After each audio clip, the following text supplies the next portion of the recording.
자, 오늘 요한일서 1장입니다. 요한일서 1장 길지 않기 때문에 요한일서 1장 개요 부분에서 우선 키워드를 먼저 좀 살펴보려고 합니다. 한번 성경을 펴셔서 표시를 하시면 좋겠습니다. 자, 요한일서 1장 1절입니다. 1절에 보면 태초라고 하는 단어가 나오죠. 태초. 그리고 생명의 말씀. 이 생명의 말씀이 상당히 중요한 말씀으로 보여집니다. 뭐 다양하게 해석이 가능한데 나중에 조금 자세하게 살펴보겠습니다. 그리고 2절에 가서 나타내셨다고 하는 표현. 그리고 영원한 생명, 그리고 정언하였다. 정언하는 것이 중요한 개념 중에 하나로 보여집니다. 1장에. 자, 그리고 아버지와 함께. 그리고 또 1절 마지막에 보면 나타내신 바 된 이가 있다고 하는 거. 그리고 3절에 가게 되면 사귐이 있게 하려 한다 하는 거. 사귐이 있게 하려 함. 그리고 4절에 기쁨이 충만하다. 오늘 우리가 좀 자세하게 살펴볼 부분인데 기쁨이 충만하다고 하는 것. 그리고 5절에 하나님은 빛이다. 하나님은 빛. 그리고 6절에 진리를 행하지 아니한다라고 하는 부분. 그리고 7절에 보면 빛 가운데 행하면. 그리고 8절에 보면 죄가 없다고 말하는 것이 과연 어떤 의미인지 한번 살펴봅니다. 그리고 9절에 죄를 자백하면. 그리고 10절입니다. 마지막 10절에 보면 범죄하지 아니하였다 하면. 이렇게 키워드를 살펴보았는데 이 키워드들 중에 혹은 다른 단어들 중에서라도 1장을 대표할 수 있는 단어를 하나를 꼽는다 하면 과연 어떤 것을 꼽을까를 한번 묵상해 보시기 바랍니다. 제가 다시 한번 키워드들 쭉 한번 키워드만 그냥 연결해서 한번 읽어보겠습니다. 태초, 생명의 말씀, 나타내신, 영원한 생명, 증언, 아버지와 함께 나타내신 바 되니 사귐이 있게 하려 함, 기쁨이 충만, 하나님은 빛, 진리를 행하지 아니함, 빛 가운데 행하면, 죄가 없다고 말하면, 죄를 자백하면, 그리고 범죄하지 아니하였다 하면. 자, 이 말씀 중에 저는 키워드를 3절에 있는 사귐이란 단어를 요한일서 1장을 대표하는 말씀으로 저는 좀 뽑아보았습니다. 왜 그런지는 우리가 오늘 이제 뒤에 내용을 나누면서 한번 살펴보도록 하겠습니다. 지금 요한서신서 같은 경우에 특별히 등장인물이 따로 없어요. 우리가 요한복음하고 다르게 어떤 그 이벤트에 대한 이야기가 아니고 요한 사도가 지금 요한일서를 수신하고 있는 주로 이제 그 소아시아 지역으로 보여지는데 에베소를 중심으로 한 근처에 있는 소아시아 교인들에게 그냥 보낸 일방적으로 이렇게 이제 교훈하듯이 사용한 서신이기 때문에 사실 등장인물은 요한 사도밖에 없겠죠. 그러나 이제 이야기 중에 나오는 대상이 되는 인물들을 좀 살펴보면 1절에 이제 우리라고 사도 요한을 포함한 이제 수신하는 이 편지를 수신하는 성도들을 표현하는 우리라고 하는 표현이 있고, 그리고 2절에 가면 너희, 이제 수신자들을 표현하는 것이죠. 그리고 3절에 가게 되면 아버지, 하나님 아버지와 예수 그리스도, 그리고 5절에 하나님, 이렇게 이제 가장 기본적인 지금 등장하는 직접적인 등장 인물은 아니지만 언급되고 있는 대상들을 보게 되면 그렇습니다. 그러다 보니까 하나님 아버지와 예수 그리스도, 그러니까 하나님과 예수 그리스도, 그리고 이제 성도들과 요한 사도를 이야기하다 보니까 전반적인 요한서신서의 내용은 그냥 덕트린, 어떤 그 교리적인 측면이 강할 수밖에 없습니다. 왜냐하면 그냥 일반적인 에피소드에 관한 이야기가 아니라는 것을 등장인물만 봐도 우리가 알 수가 있죠. 그렇기 때문에 하나님 아버지와 예수 그리스도에 관한 이야기, 그리고 또 성도들과의 관계에 관한 이야기들을 지금 계속 전반적으로 이야기하고 있는 것이겠죠, 1장에. 그리고 특별히 장소는 지금 나와 있지 않습니다, 본문에. 그런데 사도 요한이 지금 요한 서신서를 기록할 땐 에베소에 머무른 것으로 보여집니다. 왜냐하면 요한 사도가 말년에 에베소에서 사역을 했기 때문에. 그래서 에베소에 사역하다가 이제 밤모섬으로 유배가 되죠. 그래서 밤모섬이고 에베소에 가깝습니다. 바다를 건너서 그 섬이니까. 그래서 이제 에베소 소아시아 지역에서 주로 이제 요한 사도가 머물렀고, 아마 예수님의 어머님도 마지막 그 운명을 에베소에서 하신 걸로 우리가 알려져 있습니다. 그래서 요한 사도가 모시고 계셨기 때문에. 그래서 에베소를 중심으로 지금 거기에 소아시아 지역, 지금 현재로 하면 터키 지역이죠. 터키 지방에 흩어져 있는 교회들에게 보낸 서신이에요. 그래서 이게 기록된 연도는 대략적으로 85년도부터 90년대라고 이야기를 합니다. 보통 85년도, 90년대. 저는 그런데 개인적으로는 아마도 이 이후로 보여집니다. 저는 개인적으로. 이제 대부분의 이제 신학자들이나 대다수의 의견은 85, 90년도. 그래서 왜 85, 90년도라고 보냐면 계시록이 90년대 중반에 기록이 되어 있기 때문에 그리고 계시록보다 이제 앞서서 기록된 것으로 보여지는데 저는 전체적으로 좀 크게 이제 요한 사도가 기록한 지금 성경으로서는 크게 세 가지죠. 계시록과 그다음에 요한서신서, 요한복음 이렇게 이제 물론 이견이 있긴 합니다만 특별히 이제 요한서신서에 대해서는 요한 사도가 아닌 요한이라는 이름을 가진 장로가 기록했다고 하는 것도 굉장히 많은 사람들이 지지를 합니다. 그렇지 뭐 어찌되었든 저는 개인적으로 요한 사도가 기록하는 것으로 보여지고 왜냐하면 내용을 우리가 이제 살펴보면 알겠지만 굉장히 톤이 강해요.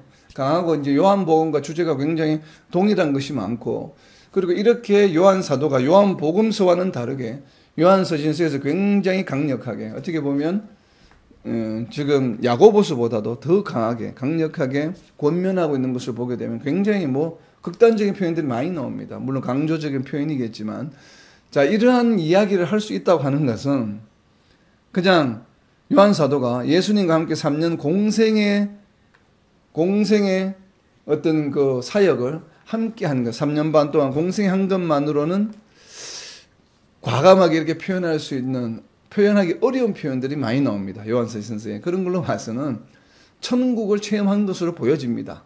천국을.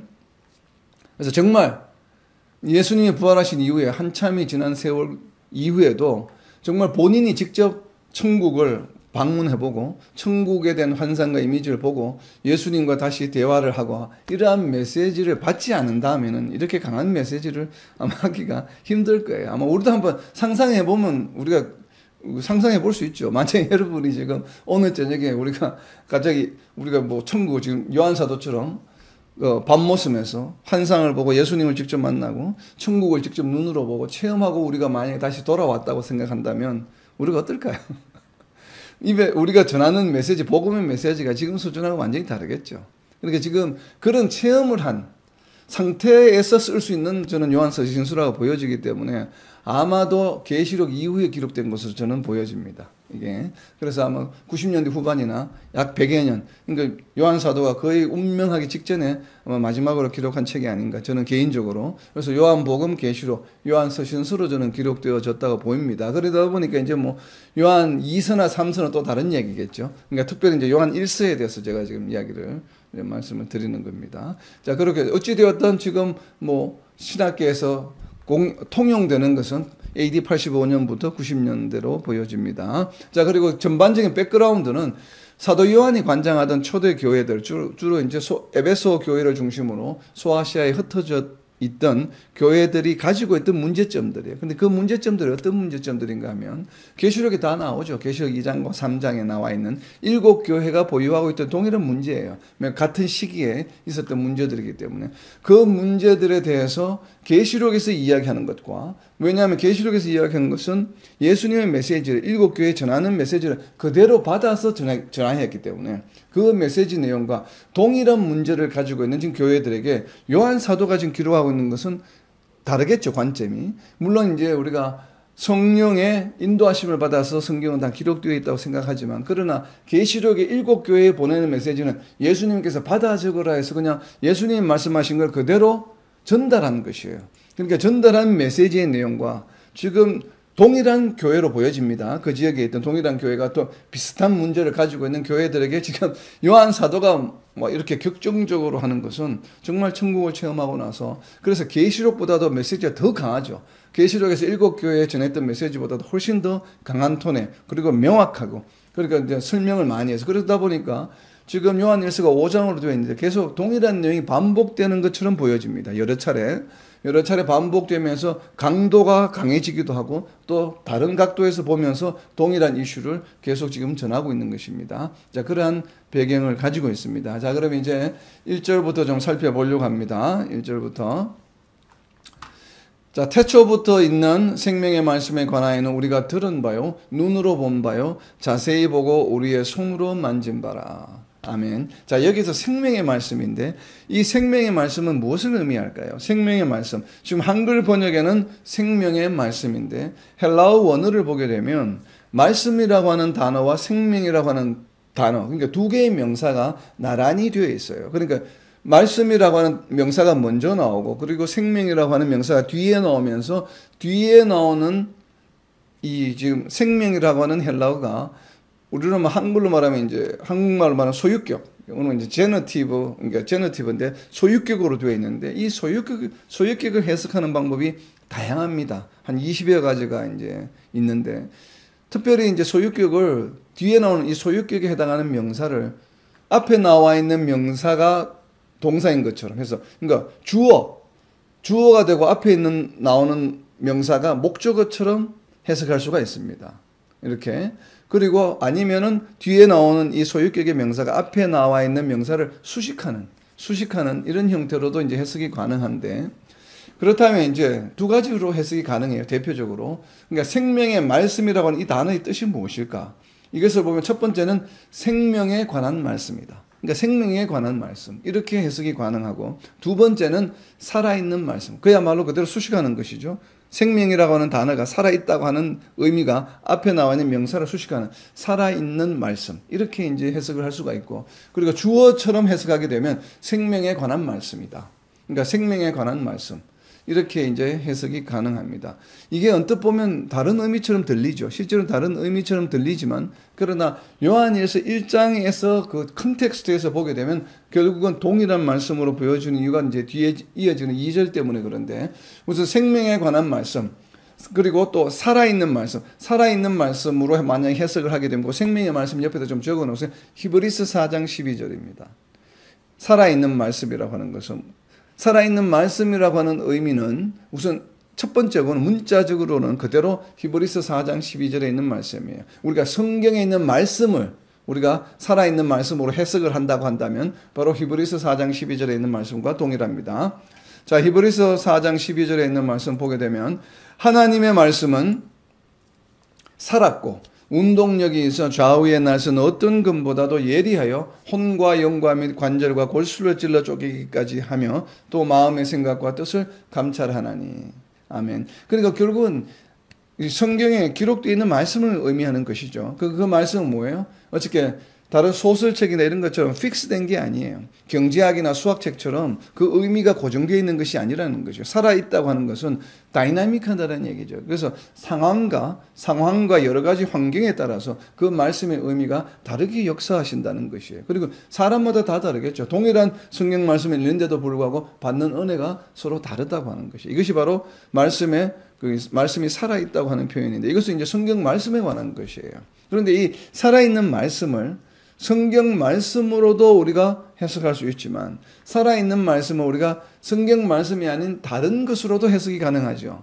어떤 것으로 해석이 가능할까요? 살아있는 말씀은 자, 이것을 알기 위해서는 이제 2절이 필요합니다. 2절을 보게 되면 이 생명이 나타나신 바 된지라. 그러니까 지금 앞에서 설명하고 있는 생명의 말씀, 이 생명의 말씀이 무엇인가 하면 생명이 나타나신 바 되었다고 그래요. 생명이 나타나셨다. 우리가 말씀은 성경에 기록된 말씀은 우리가 눈으로 읽을 수 있지만 우리가 그냥 일반적으로 말하는 말씀은 우리가 눈으로 볼 수 없죠. 귀로만 들을 수 있죠. 그런데 생명이 나타내신 바 되었다. 그러니까 생명의 말씀인데 생명은 눈에 보이는 것이 아니죠. 생명이라고 하는 추상적인 개념이지만 근데 이 생명이 나타내신 바 된지라. 그리고 이 영원한 생명을 우리가 보았다고 이야기합니다. 우리가 누구입니까? 사도 요한을 포함한 이제 성도들이겠죠. 우리가 그 영원한 생명을 우리가 보았고 증언하여 너희에게 전하노니 이는 아버지와 함께 계시다가 우리에게 나타내신 바 된 이신이라. 이라고 하는 것은 뭐예요? 이라고 하는 것은 바로 사람, 인격, 퍼스널을 의미하죠. 나타내신 바 되니, 즉 나타내신 바 된 사람이시니라. 근데 이 사람은 누구와 함께 계셨다 이야기합니까? 아버지와 함께 계셨어요. 그러니까 아버지와 함께 계시다가 우리와 함께 계시게 된 분이라고 하는 이야기예요. 자, 나타내신 바 된 이 옆에다가 적어 놓으세요. 바로 누구를 말씀합니까? 요한복음 1장 14절의 이야기죠. 나타내신 바 된 이. 하나님과 함께 계시다가 우리에게 나타내신 바 된 이는 바로 요한복음 1장 14절의 이야기예요. 요한복음 1장 14절입니다. 말씀이 육신이 되어 우리 가운데 거하시며 우리가 그의 영광을 보니 아버지의 독생자의 영광이요 은혜와 진리가 충만하더라. 아멘. 그러니까 도성인신에 관한 이야기예요. 인카네이션에 관한 이야기죠. 그래서 아버지와 함께 계시다가 아버지와 함께 계실 때는 어떤 모습으로 있었습니까? 바로 말씀으로 계시다가 그리고 우리에게 나타내신 바, 즉 육신이 되어서, 즉 말씀이 육신이 되어서 나타내신이다. 그가 누구인가 하면 나타내신 바 된 이에다 동그라미를 쳐서 화살표를 앞에다 연결합니다. 어디에다가? 2절에 있는 생명이다. 이 생명이 바로 그것이란 얘기예요. 그래서 1절에 나와 있는 생명의 말씀에 관하여는, 그러니까 생명의 말씀은 누구를 뜻합니까? 생명의 말씀은 바로 아버지와 함께 계시다가 우리에게 나타내신 바 된 이가 생명의 말씀이에요. 그래서 이 생명의 말씀을 생명에 관한 말씀이라고 해석하기보다는 살아있는 말씀으로 해석하는 게 맞아요. 근데 살아있는 말씀으로 해석할 때도 두 가지가 되죠. 기록된 성경의 말씀도 살아있는 말씀이에요. 히브리서 4장 12절에 있는 것처럼. 그런데 이 살아있는 말씀은 누구를 나타냅니까? 바로 예수님을 나타내는 거예요. 도성인신, 인카네이션 하신 하나님, 인카네이션 하신 예수님, 즉 말씀이 육신이 되신 분. 그래서 이것이 살아있는 말씀이에요. 왜냐하면 예수님은 살아계시니까 우리 옆에 지금 요한 사도가 그것을 증언하는 그 대상이 누구인가 하면 자신들이 눈으로 보았고 손으로 만지고 실제로 같이 대화를 하고 함께 사역을 감당했던 그분을 바로 요한 사도는 어떻게 이해를 하고 있냐 하면 바로 생명의 말씀이라고 이해를 하고 있어요. 근데 이 생명의 말씀이 어떤 의미라고요? 살아있는 말씀이셨다. 말씀이 육신이 되었다. 말씀이 태초부터 계셨던 말씀. 요한복음 1장 1절에 있는 것처럼 태초에 말씀이 계시니라. 그 태초거든요. 요한일서 1장 1절 그 태초에다가 적어놓으세요. 태초 옆에다가 요한복음 1장 1절과 동일한 것이에요. 그러니까 태초에 말씀이 계시니라. In the beginning was the word. 이렇게 말씀하셔요. 바로 태초에 말씀이 계셨다고는 그 말씀이 하나님과 함께 계셨는데 마침내 육신이 되어서 우리 눈에 보이는 존재로 오셨다. 이분이 바로 누구인가 하면 생명의 말씀이요. 이 생명, 그리고 생명의 말씀, 생명, 영원한 생명. 지금 라이프에 대해서 계속 이야기를 하고 있죠. 그래서 여기서 요한일서에서 이야기하고 있는 생명은 기본적으로 예수님을 나타내는 것이에요. 즉 예수님이 그걸 뭐예요? 말씀. 그리고 그 생명은 어떤 생명이에요? 영원한 생명을 나타내는 것으로 보여집니다. 그래서 우리에게 나타내신 바 된 생명이다라고 하는 것이에요. 자, 그리고 요한일서 1장 3절입니다. 우리가 보고 들은 바를 너희에게도 전함은 너희로 우리와 사귐이 있게 하려 함이니 우리의 사귐은 아버지와 그의 아들 예수 그리스도와 더불어 누립니다. 자, 이제 방금 나눈 이야기를 근거로 해서 이제 보게 되니까 좀 이해가 되죠. 사귐이 있게 하려 합니다 하고 하는 것이 과연 어떤 의미입니까? 사귐이 있게 하려 합니다. 자, 여기서 3절 앞부분에 보게 되면 우리가 보고 들은 바를, 우리가 보고 들은 바가 바로 무엇이에요? 우리가 보고 들은 바, 그 줄을 쳐서 우리가 보고 들은 바가 바로 무엇입니까? 생명의 말씀이에요. 살아있는 말씀, 즉 예수님을 말하는 것이죠. 예수님을 보고 들은 바, 예수님으로부터 들은 말씀을 너희에게도 전하는 목적이 바로 무엇입니까? 그 목적이 사도 요한과 사귐이 있게 하려 합니다. 그 사귐 옆에다 적어놓으세요. 사귐을 영어로 표현하면 사실은 헬라어죠. 헬라어로 표현하게 되면 코이노니아예요. 코이노니아. 그러니까 사귐. 그러니까 성도들 간의 교제를 말하는 코이노니아라고 하는 것은 우리가 단순히 그냥 뭐 차 한잔 마시고 커피 한잔 하고 뭐 식사 같이 하고 우리가 일반적으로 그냥 우리가 세상 가운데서 사람들 사귀는 사귐하고는 그 개념 자체가 완전히 다릅니다. 우리와 사귐이 있게 하기 위해서는 반드시 전제되는 것이 뭐예요? 성도 간의 교제에는 전제 조건이 있어요. 그냥 만나서 이렇게 뭐 식사 같이 하고 차 마시는 사귐이 아니에요. 전제 조건은 무엇입니까? 전제 조건이 우리가 보고 들은 바를 공유하는 사람들 간의 사귐이에요. 그러니까 사도 요한이 자기가 자신이 직접 보고 들은 생명의 말씀을 성도들에게 에베소 근처에 있는 교회 성도들에게 전한 이유가 바로 무엇이에요? 무엇을 하기 위해서 전했습니까? 사귀기 위함이에요. 코이노니아를 위해서 말씀을 예수님을 전하는 것이에요. 그래서 코이노니아의 전제 조건은 무엇인가 하면 누구를 통한 사귐이에요? 예수님, 생명의 말씀을 통한 사귐이 되어야 해요. 그래서 그냥 성도들이 모여서 그냥 같이 커피 한잔하고 식사하는 건 물론 중요한 사귐이죠. 그러나 그 사귐에 항상 무엇이 전제가 동반이 되어야 하냐면 말씀의 사귐이 동반이 되어야 돼요.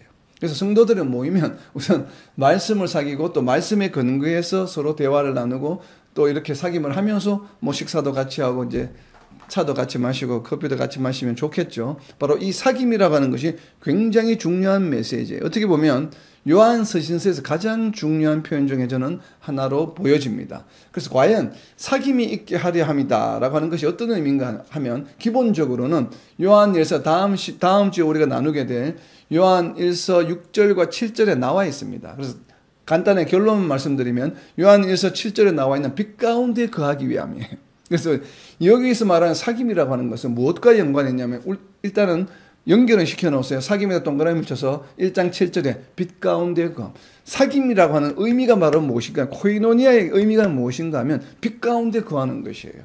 그리고 6절에 보게 되면 사귐에다 동그라미 친 하살표를 7절에 빛 가운데 거함과 6절에 진리를 행한다고 하는 것이에요.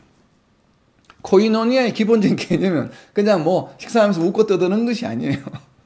웃고 떠드는 것이 아니라 성도 간의 교제는 무엇을 의미가 하냐면 우리 교회에서 야 성도 간의 교제를 열심히 합시다 라고 하는 이 교제의 의미는 무엇인가 하면 7절과 6절에 나와 있습니다. 자세한 것은 다음 주에 나누도록 하겠습니다. 빛 가운데 거하고 진리를 행하는 것이, 진리를 행하면서 빛 가운데 거하는 것이 바로 성도 간의 교제, 코이노니아의 진정한 의미라고 하는 것 우선 일단 알아두시고 왜 그것이 그런가 하는 것을 이제부터 좀 살펴보려고 합니다. 자, 거기에 사귐 옆에다 적어 놓으세요. 레위기 7장 11절입니다. 왜 이 사귐이 요한 사도가 진리를 행하고 빛 가운데 거하는 것이라고 지금 이야기를 하고 또 강조를 하는가 하면 그 근거가 되는 구약의 성경 구절이 바로 무엇인가 하면 레위기 7장 11절 때문에 그래요. 레위기 7장 11절입니다.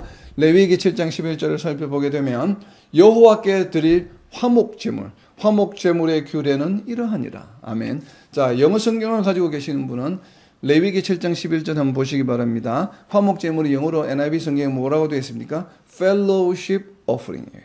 그래서 우리가 헬라어로는 코이노니아지만 우리가 보통 교회에서 영어로 표현은 뭐예요? Fellowship이죠. 바로 이 화목제물이에요. 화목제물의 의미가 코이노니아예요. 성도 간의 교제. 그래서 성도 간의 교제는 무엇을 위한 것인가 하면 레위기 7장 11절에 있는 Fellowship Offering에 관한 것이, 즉 화목제물에 기반을 둔 것입니다. 그런데 이 화목제물은 누구와 누구의 화목, 펠로우십을 위한 것이에요? 바로 여호와 하나님과 하나님의 백성 간의 펠로우십이에요.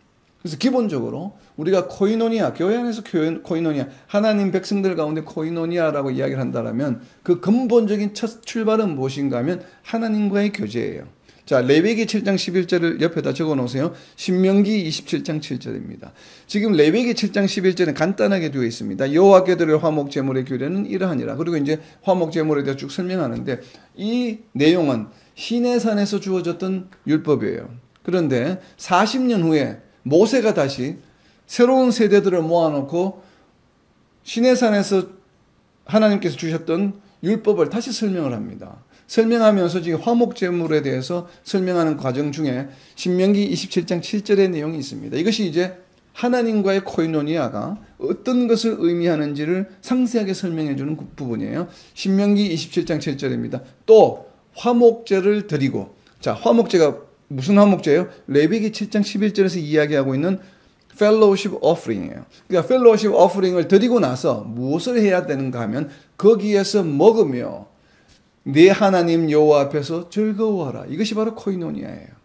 그러니까 하나님과의 관계가 회복되어서 하나님과의 관계 펠로우십을 한 다음에 그 하나님 앞에서 누구끼리 또 펠로우십을 합니까? 바로 화목제물을 바치는데 함께 했던 하나님의 백성들끼리 어떻게 해요? 하나님 앞에서 함께 먹을 것을 나누는 것이에요. 근데 먹을 것을 함께 나누면서 어떻게 인상을 쓰면서 먹을 것을 나누나요? 그렇지 않죠. 어떻게 나눈다고 이야기합니까? 즐거워하라. 여호와 앞에서 뭐 하라고요? 뭐 하라고 이야기합니까? 너희가 같이 밥을 먹으면 즐거울 거야 라고 이야기하는 것이 아니에요. 표현이 어떻게 되어 있습니까? 신명기 27장 7절에 모세가 어떻게 이야기를 합니까? 또 화목제를 드리고 하나님과의 펠로우십을 한 다음에 너희들은 하나님과의 펠로우십으로만 끝나는 것이 아니다. 너희가 예수님을 믿음으로 하나님의 자녀가 된 것으로 너희 혼자 구원을 얻었다고 좋아하는 것으로 끝나는 것이 아니다 이 말이에요. 하나님과의 펠로우십이 이루어지고 나면 그 다음에 반드시 해야 될 일이 있어요. 그것이 바로 무엇인가 하면 함께 먹는 것이에요. 내가 하나님과 예수님을 믿음으로 구원받은 성도가 되었다고 한다면 나 혼자 그저 나 구원받은 성도야. 그래서 뭐 기도원에 아니면 산에 동굴에 들어가서 예전에 중세 때는 캐톨릭에서 많이 그렇게 했습니다. 수도원을 만들고 사람들과 세상과의 거리를 멀리 했습니다. 그래서 막 벼랑 같은 데 꼭대기에다 사람들 못 오는 데다 수도원을 만들어 놓고 거기서 그냥 세상과의 인연을 끊고 그냥 하나님께 기도하고 말씀 묵상만 했다 이 말이에요. 이것이 잘못된 것이에요. 그러다 보니까 중세 캐톨릭이 굉장히 타락하게 된 이유 중에 하나입니다. 여기 보면 어떻게 하라고요? 하나님과의 펠로십이 이루어지고 나게 되면 반드시 해야 될 것이 무엇인가 하면 거기에서 성도들 간에 함께 먹어야 해요. 근데 함께 먹는 것으로만 끝나는 것이 두 가지를 합니다. 함께 나눕니다. 나누고 두 번째는 뭐예요? 여호와 앞에서 명령문이에요. 이거는 그냥 너희가 함께 나누면 즐거워질 것이다가 아니에요. 즐겁지 않아도 어떻게 하라고요? 즐거워하라요. Rejoice. 즐거워하라는 것이에요. 이거는 즐거워하는 것은 해도 되고 안 해도 되는 것이 아니에요. 명령이에요, 명령. 그러니까 너희가 화목제를 드리고 거기에서 먹으며 어디에서? 네 하나님 여호와 앞에서 즐거워하라는 것이에요. 왜 그럴까요? 너희가 하나님 앞이 아니고 수도원에 들어가서 저 산꼭대기 어디에 들어가서 너희 혼자끼리만 이렇게 모여서 네 혼자만 이렇게 막 기쁜 마음으로 성령 충만해서 야 나는 정말 행복해 즐거워 이렇게 하라는 얘기가 아니에요. 어디에서? 여호와 앞에서 너희가 즐거워라. 너희가 누가? 혼자가 아니고 너희 공동체가 너희가 지금 하나님을 믿는다고 하는 사람들이 서로가 하나님 앞에서 즐거워하라 기뻐하라는 것이에요. 서로가. 왜 그렇습니까? 하나님이 이것을 기뻐하시기 때문에 그래요. 여러분 하나님을 기쁘시게 하고 싶습니까? 기쁘시게 하고 싶습니까? 뭐 크리스찬이라면 누구나 다 그러겠죠. 하나님을 화나게 하는 것보다는 하나님이 기뻐하시는 것을 원하겠죠. 근데 하나님을 기쁘시게 하는 일들이 여러 가지가 있는데 그중에 대표적인 것이 무엇인가 하면 우리가 기뻐하는 것이에요. 이거는 이제 자녀를 둔 부모들은 누구나 다 알겠죠. 우리가 마음이 기쁠 때가 언제예요? 우리가 물론 뭔가 좋은 거 먹고 뭐 기쁜 일이 있고 잘 될 때도 기쁘지만 자녀들이 기뻐하는 모습, 웃는 모습을 보면 부모는 자연스럽게 기쁩니다. 그죠? 우울하고 힘든 표정을 짓는 자녀들을 보는 것보다는 기뻐하는 표정을 보는 그 자녀들을 보는 것이 기쁘죠. 하나님도 똑같아요. 하나님은 자녀들이 막 인상 쓰고 핍박받고 어려워하고 막 고민하고 계속 막 힘들어하고 그럼 하나님이 기쁘실까요? 기쁘시지 않죠. 하나님은 우리가 기뻐하는 모습을 보고 기뻐하십니다. 이것을 우리가 어디에서 알 수 있습니까? 계시록 7장에 나와 있잖아요. 그리고 계시록 14장에도 나와 있잖아요. 그리고 계시록 21장에도 나와 있고 22장에도 나와 있잖아요. 흰옷 입은 성도들이 기뻐하며 찬양합니다. 그것을 하나님은 기뻐하시는 것이에요. 그리고 21장에 보면 새 예루살렘 성이 도래할 때 어떻게 이야기합니까? 다시는 눈물이 있지 아니하니라. 하나님은 우리가 눈물 흘리는 것을 좋아하지 않으셔요. 우리가 기뻐하는 것을 좋아하신다. 그래서 모세가 명령합니다. 여호와 앞에서 즐거워하라. 여호와 앞에서 즐거워하라고 그래요. 언제? 하나님과 화목 제물을 드리고 난 다음에 그 남은 제물을 너희가 서로 나누어 먹으면서 하나님 앞에서 여호와 앞에서 기뻐하라. 그것이 성도의 모습이요. 그것이 하나님 나라의 모습이라고 하는 것이에요. 자, 이것을 우리가 알 수 있는 것이 어디인가 하면 자, 고린도전서 1장 9절로 갑니다. 제가 지금 방금 들은 말씀이 무엇인지 제가 개인적으로 이렇게 상상해서 유추해서 드리는 말씀이 아니라 성경 말씀이 그렇게 되어 있어요. 고린도전서 1장 9절입니다. 고린도전서 1장 9절 너희를 불러 그의 아들 예수 그리스도 우리 주와 더불어 교제하게 하시는 하나님은 어떠시다고요? 하나님은 미쁘시도다. 기쁘시도다 이 말이에요. 우리가 예수 그리스도와 더불어 교제하는 거, 예수 그리스도와 더불어 예수님과 교제하고 또 예수님을 통해서 in Jesus Christ, 예수님을 통해서 성도들이 함께 교제하는 것을 어떻게 한다고 하나님은 미쁘시도다. 하나님 기뻐하신다 이 말이에요. 하나님 기뻐하시는 것이에요. 그래서 하나님 앞에서 즐거워하라고 하는 것이에요. 그래서 성도들이 하나님의 자녀들이 하나님의 아들 딸 된 우리가 모이면 즐거워하고 기뻐하고 먹을 것을 나누면서 하나님이 그런 모습을 참 기쁘다 보기 좋다 그러신다 이 말이에요. 그래서 하나님은 미쁘시다라고 하는 것이에요. 자, 그래서 사도행전 2장 42절로 갑니다. 그래서 초대교회는 이런 모습을 보여주었어요. 초대교회들은 사도행전 2장 42절입니다. 그들이 사도의 가르침을 받아. 그러니까 사도의 가르침을 받은 사도들이 이렇게 가르쳤어요.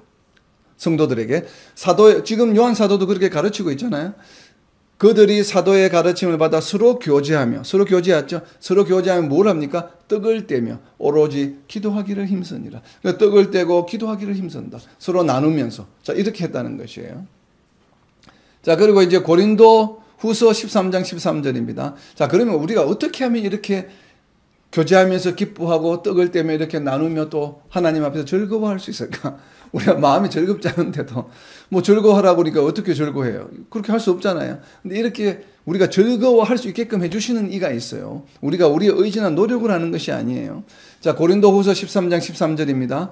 주 예수 그리스도의 은혜와 하나님의 사랑과 성령의 무엇이 있습니까? 성령의 교통하심이. 이 교통이 바로 교제예요, 교제. 성령의 교통하심이 너희 무리와 함께 있을지어다. 성령이 우리와 함께 항상 교제하는 것이에요.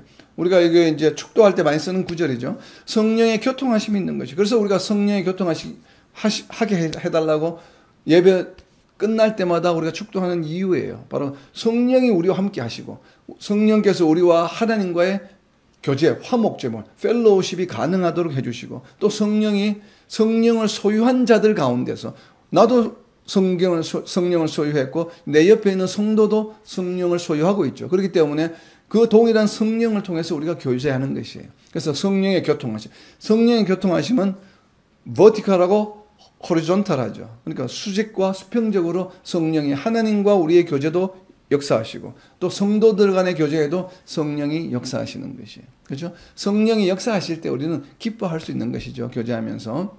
자, 빌립보서 2장 1절입니다. 그 고린도후서 13장 13절 옆에다 적어 놓으세요. 빌립보서 2장 1절입니다. 그러므로 그리스도 안에 무슨 권면이나 사랑의 무슨 위로나 성령의 뭐예요? 성령의 무슨 교제나 긍휼이나 자비가 있거든. 성령의 교제예요. 성령을 통한 교제를 지금 강조하고 있는 것이죠. 그래서 바울 사도는 이렇게 이야기합니다. 빌립보서 3장 10절입니다. 빌립보서 3장 10절에 가게 되면 빌립보서 3장 10절입니다. 내가 그리스도와 그 부활의 권능과 그 고난의 참여함을 알고자 하여 그의 죽으심을 본받아. 예수 그리스도와 교제하는 방법이에요. 그래서 예수 그리스도와의 교제는 예수님을 믿음으로 죽으시고 부활하셨다고 하는 것도 우리가 믿지만 그리고 십자가상에서 고난을 받으셨다고 하는 그 고난, 부활의 기쁨과 고난도 함께 참여하고자 하여 죽으심을 본받는다라고. 그러니까 예수님의 죽기까지 우리를 사랑하신 것처럼 내가 너희를 사랑한 것 같이 너희도 서로 사랑하라고 하신 바로 이 예수님의 명령에 순종하기 위해서는 우리가 죽기까지 우리 성도들을 서로 사랑하는 것, 이것이 바로 성령 안에서의 교제예요. 성령 안에서의 교제는 그 수준이나 퀄리티가 어느 정도인가 하면 죽기까지 사랑하는 것이에요. 바로 예수님이 우리를 위해서 죽으신 것과 같은 것이에요. 바로 그러한 교제를 의미합니다. 자, 이러한 교제는 과연 어떤 교제를 의미할까요? 죽으심을 본받아에 그 옆에다 빌립보서 3장 10절 옆에다 적어놓으세요. 갈라디아서 2장 20절의 말씀을 의미하는 것이에요. 그의 죽으심, 부활의 권능과 그의 고난에 참여함을 알고자 하여 그의 죽으심을 본받아. 이 의미가 바로 무엇인가 하면 갈라디아서 2장 20절의 말씀입니다. 내가 그리스도와 함께 십자가에 못 박혔나니, 그리고 죽으심을 본받는 것이죠. 내가 그리스도와 함께 십자가에 못 박혔나니, 죽으심을 본받는다고 하는 의미가 바로 무엇인가 하면 내가 그리스도와 함께 십자가에 못 박혔나니 그런즉 이제는 뭐예요? 내가 사는 것이 아니요 오직 내 안에 그리스도께서 사시는 것이라. 즉 죽으심을 본받는다고 하는 의미가 바로 무엇인가 하면 이제 내 삶은 없다는 것이에요. 내 개인적인 목적이나 내 개인적인 의견이나 내 개인적인 사고나 철학이나 가치관으로 살아간다고 하는 것이 아니에요. 어떻게 살아간다고요? 예수 그리스도의 가치관으로 살아가겠다고 하는 것이. 이것이 바로 예수 그리스도의 죽으심을 본받는다고 하는 의미예요. 내가 예수 그리스도와 함께 십자가에 못 박혔나니 그런즉 이제는 내가 사는 것이 아니요 오직 내 안에 그리스도께서 사시는 것이라. 이제 내가 육체 가운데 사는 것은 나를 사랑하사 나를 위하여 자기 자신을 버리신, 그렇죠?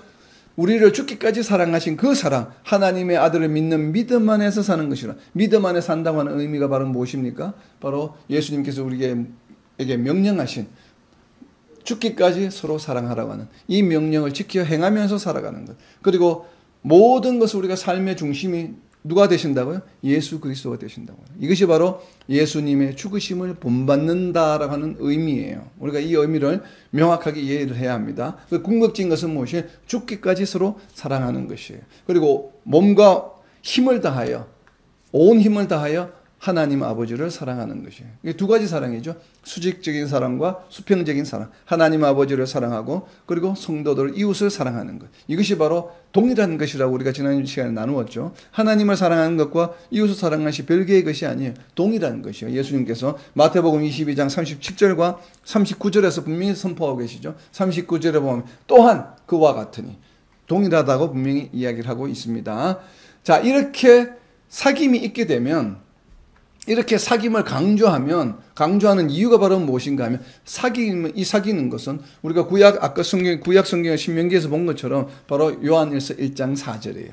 우리가 이것을 쓰면 이렇게 자꾸 교제하라고 이야기하고 서신서에서 이걸 강조하고 있는 이유는 바로 무엇인가요? 무엇 때문에 그렇습니까? 우리의 기쁨이 충만하게 하려 합니다. 너희가 여호와 앞에서 즐거워하라고 하는 것이에요. 기쁨이 충만하게, 나도 기쁘고 요한 사도도 기쁘고 편지를 수신하는 너희 성도들도 기쁘고 우리의 교제 가운데서 기쁨이 충만하게 하려 합니다. 기쁨이 충만하게 하려 합니다. 기쁨이 충만하게 하려 합니다. 옆에다 적어 놓으세요. 요한복음 15장 11절에 나와 있습니다. 요한복음 15장 11절에도 동일한 말씀이 나와 있습니다. 그렇기 때문에 요한복음과 요한서신서의 저자는 동일하다고 우리가 보는 이유가 바로 여기에 있어요. 왜냐하면 동일한 표현을 사용하고 있기 때문에. 요한복음 15장 11절입니다. 내가 이것을 너희에게 이르면, 똑같은 얘기죠. 우리가 이것을 쓰면, 내가 이것을 너희에게 이르면 내 기쁨이, 그러니까 요한 사도의 기쁨이 너희 안에 있어. 너희 기쁨을 어떻게 해요? 충만하게 하려 함이라. 방향이 반대이면서 같은 얘기죠. 내가 지금 너희에게 이 편지를 쓰는 이유는 내 기쁨, 나는 지금 기쁨이 넘치는데 내가 누리는 이 기쁨을 너희도 누려서 너희 기쁨이 충만하게 하기 위한 것이라는 얘기예요. 근데 지금은 요한일서 1장 4장은 뭐예요? 우리의 기쁨이 충만하게 하려니까 뭐예요? 똑같은 얘기죠. 요한 사도와 편지를 수신하고 있는 성도들과 우리죠. 나와 너가 수신하고 있는 우리 모두가 어떻게 한다고요? 기쁨이 충만하게 하려 함이라는 얘기예요. 그래서 요한서신서와 요한복음을 쓰는 목적은 동일합니다. 무슨 목적 때문에? 기쁨이 충만한 삶을 위해서. 그렇다면 왜 자꾸 이렇게 요한 사도는 기쁨을 자꾸 강조를 할까요? 사귐, 교제도, 코이노니아도 궁극적인 목적은 뭐예요? 기쁨이에요. 식사하고 나누면서 기뻐하라, 여호와 앞에서. 우리가 기쁨을 누리기 위한 것이다 라고 이야기합니다. 자, 기쁨 옆에다 적어 놓으세요. 왜 그런가 하면 이것이 하나님 나라의 속성이기 때문에 그래요. 로마서 14장 17절입니다. 로마서 14장 17절.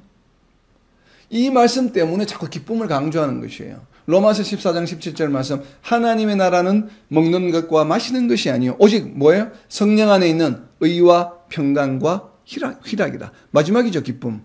첫째가 무엇이? 의는 무엇을 이야기합니까? 의 옆에다 적어 놓으세요.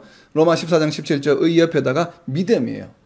믿음으로 의에 이른다고 이야기하기 때문에 믿음과 순종, 이것이 의예요. 의라고 하는 것이 첫 번째입니다. 의라고 하는 것은 바로 무엇이에요? 크리스찬이 되었구나. 예수님을 믿는구나. 크리스찬 공동체에 관한 이야기예요. 그러니까 세상 사람들에게 적용되는 이야기가 아니란 얘기예요. 하나님의 나라는 어떤 것인가 하면 성령 안에 있는 즉 믿음. 믿음이 첫째야. 믿음이 없으면 해당이 안 돼, 여기에. 그러니까 믿음이 있으면 그 다음에 이어지는 것이 무엇이라고요? 예수님이 우리와 함께 하시잖아요. 그래서 예수님이 요한복음에서 뭐라고 하셨어요? 내가 너희에게 평안을 끼치노라. 내가 주는 평안은 세상이 주는 평안과 달라. 그리고 빌립보서 4장 6절과 7절은 뭐예요? 너희가 모든 걱정 근심을 하지 말고 감사함으로 기도하게 되면 모든 지각에 뛰어나신 하나님이 뭘 주신다고요? 평강을 주신다. 평강을. 우리의 평강을 있게 한다. 그래서 평강. 그래서 두 번째가 평강이에요. 우리가 믿음을 가지게 되면 얻게 되는 축복이 뭔가 하면 삶 가운데 평강을 누리게 돼요. 평강을.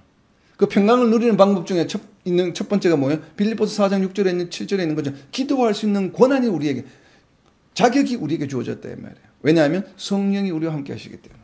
우리가 정말 힘든 일이 있어서 기도조차 할 수 없을 때에도 성령은 뭐예요? 우리를 대신해서 기도해 주셔요. 뭐를 위해서?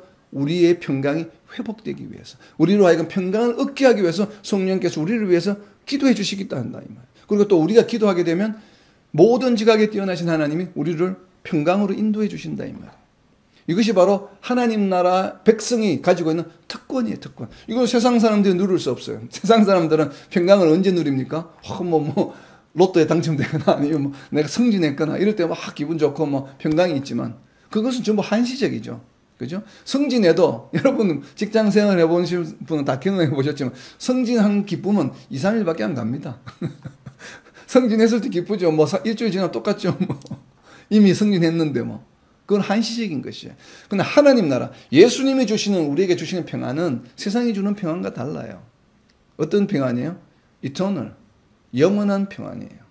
그리고 세상 전쟁터 가운데 이런 어렵고 힘든 상황 가운데 도무지 세상 기준으로 봤을 때 저 사람은 지금 평강하고 스마일, 미소를 지을 상황이 아니야.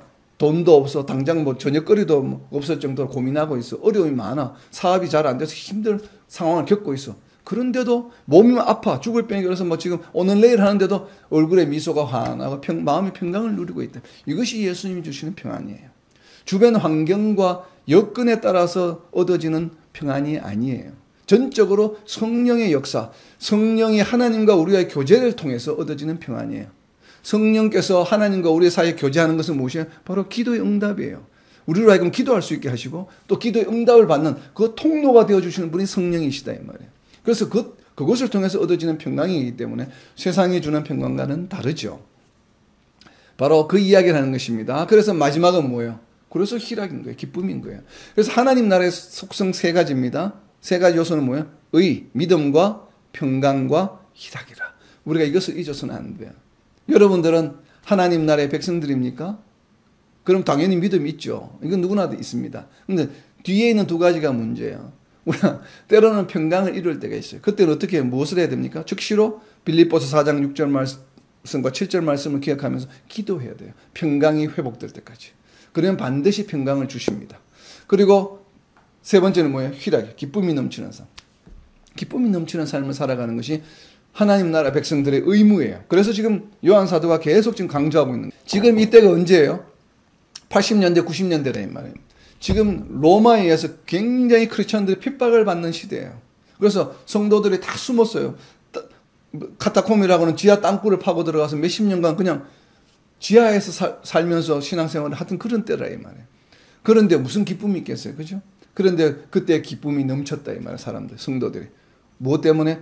사도들의 가르침을 받아서, 말씀의 가르침을 받아서, 성령의 인도하심을 받아서 이렇게 기쁨을 누리게 되었다고 하는 것입니다.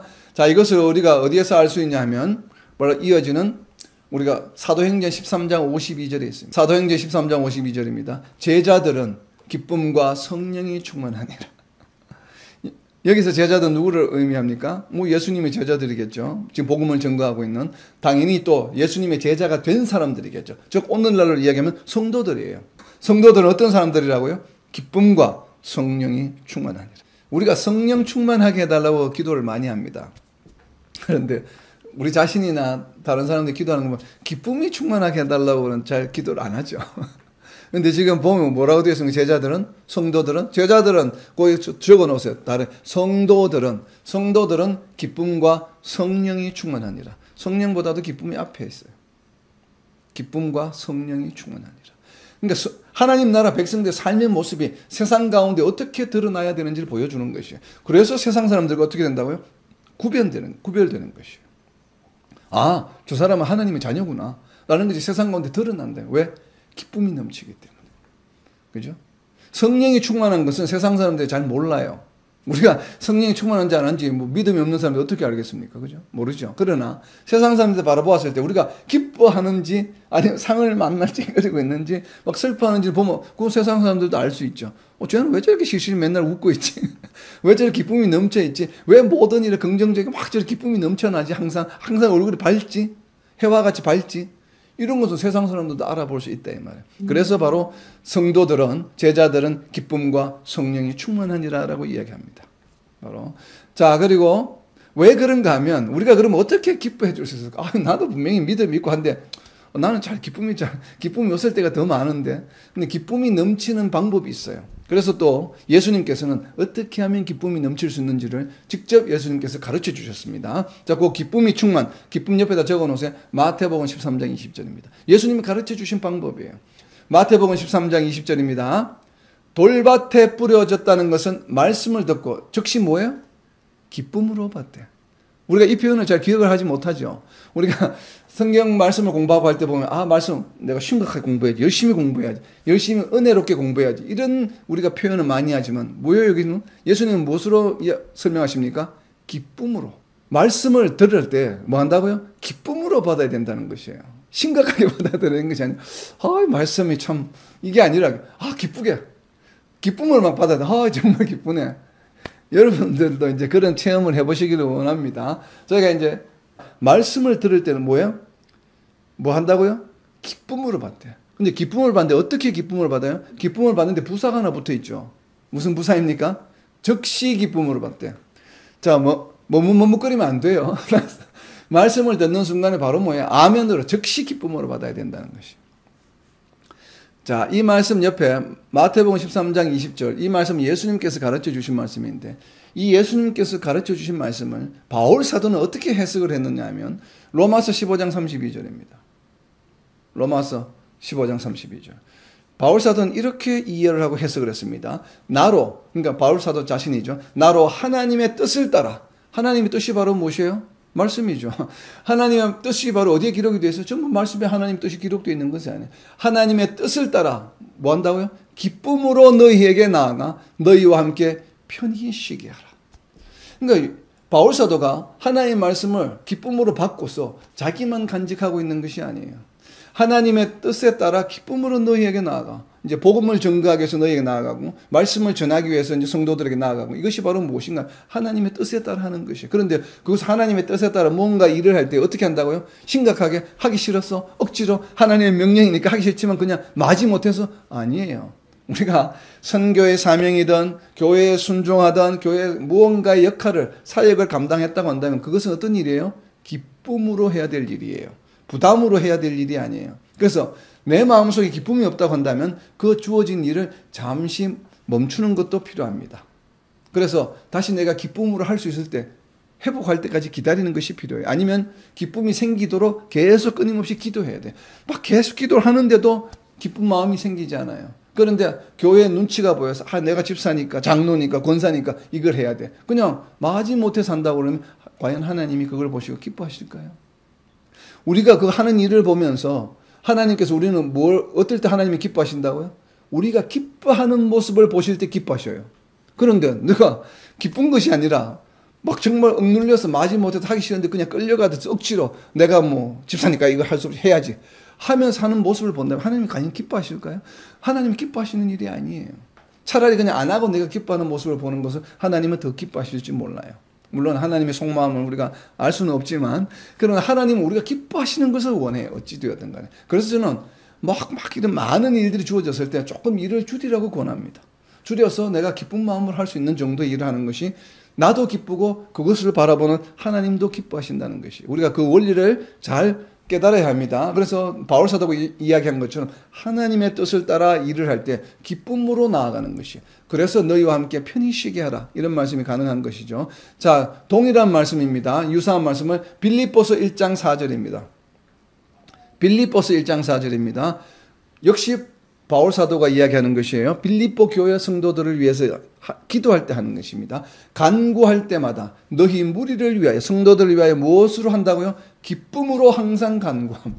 자, 기도하는 거, 중보 기도하는 것도 기쁨이에요. 그냥 뭐 부담이 되어서 기도해 주기로 했으니까 내가 기도해야지. 이것이 아니야. 그냥 기쁨. 왜 기쁠까요? 왜 중보 기도, 자신을 위한 기도가 아니고 다른 사람을 위한 기도인데 왜 기쁠까요?